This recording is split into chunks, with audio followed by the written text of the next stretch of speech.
बिस्मिल्लाहिर्रहमानिर्रहीम। अस्सलाम वालेकुम नाज़रीन, महकमा आबपاشी के अमला की नाअहली और गफलत की वजह से वगन और तहसील वारा के काश्तकार इंतहाई परेशान हैं।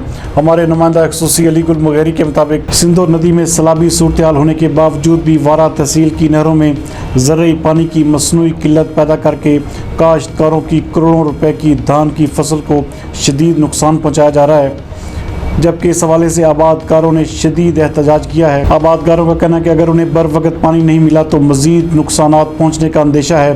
गोट रमज़ान गादी के नवाब नहर के मुतासरीन देहाती काश्तकारों और किसानों गुलाम शबीर गाड़ी, मंजूर गाड़ी, अली मुराद और दीगर का कहना था कि महकमा आबपاشی के अमले की अदम तवज्जो और पानी की अदम फराहमी के सबब उनकी फसलें नुकसान में जा रही हैं। एहतजाज करते हुए उनका कहना था कि अगर उन्हें बर वक्त पानी नहीं मिला तो न सिर्फ फसलों का मज़ीद नुकसान बल्कि उनका माशी कत्लेआम भी होगा। इस मौके पर उन्होंने हुक्काम बाला से फौरी नोटिस लेने की अपील करते हुए कहा कि पानी की इस मसनूई किल्लत को ख़त्म किया जाए। बसूरत दीगर किसान और काश्तकार ट्रैक्टर और ट्रालियों में कुरान मजीद और अपने बच्चों को उठाकर सड़कों पर शदीद एहतजाज करेंगे।